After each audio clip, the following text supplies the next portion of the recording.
When we think about geopolitical conflicts, our minds usually jump to tanks, planes, and soldiers. But in today's world, pretty much every physical action casts a long digital shadow. So today, we're going to dive into a recent intelligence brief from SentinelOne that pulls back the curtain on what that shadow actually looks like in the Middle East and why it matters to all of us. Right off the bat, the report does not pull any punches. This quote from the executive summary says it all.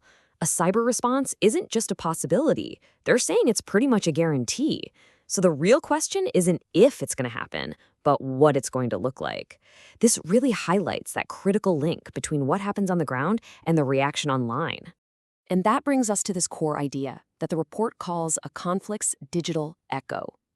Basically, the concept is that physical military actions are now predictably followed by cyber retaliation.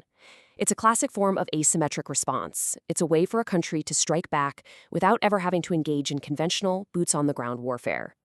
And to be really clear, this isn't some theoretical exercise.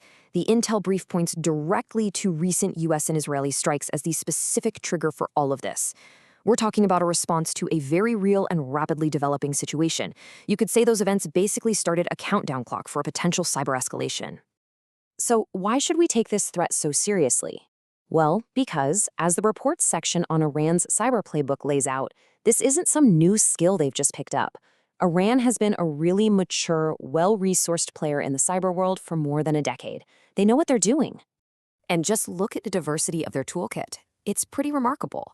We're talking about the whole shebang, from old-school espionage and stealing passwords to some seriously destructive wiper malware that's designed to just delete everything it touches.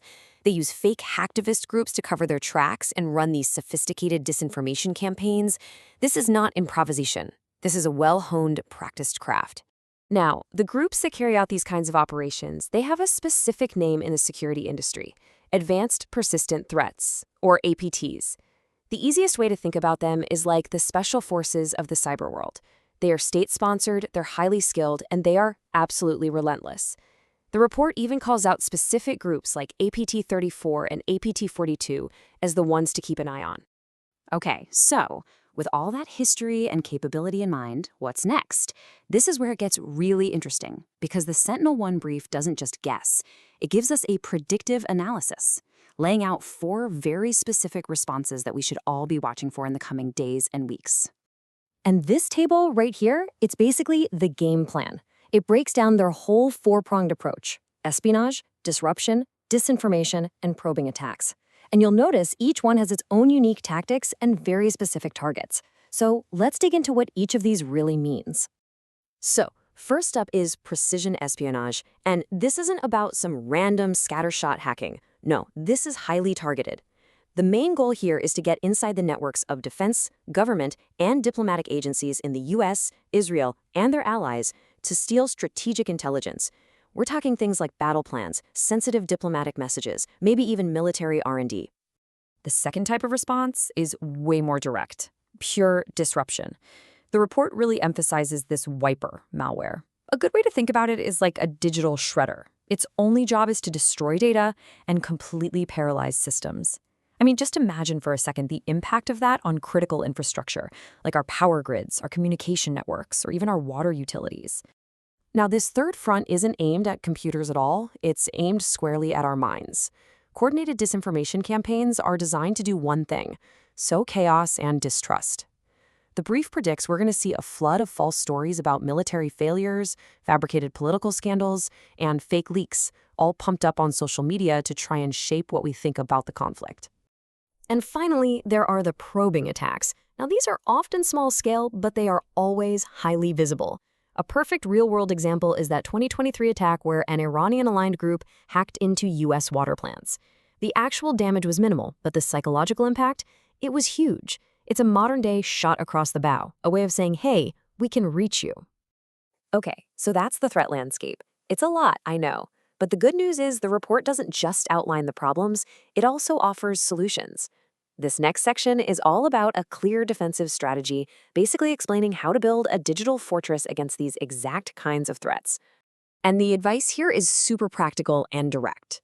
Step 1 is all about vigilance. The basics, like multi-factor authentication, are absolutely non-negotiable. Step 2 is hardening your systems. especially anything and everything that's connected to the internet. Step 3 is being ready for those influence campaigns we just talked about. And crucially, step 4 is to actually test your response plans. You really don't want to be figuring this stuff out in the middle of a real attack. So, what does this all add up to? Well, the final section of the brief really zooms out to look at the bigger picture here. What we're looking at is a fundamental shift in the very nature of conflict, where the digital world is no longer some separate thing from the physical one. They're intertwined. And if there's one crucial takeaway, it's this. The threat is not static. It's alive, it's adaptive.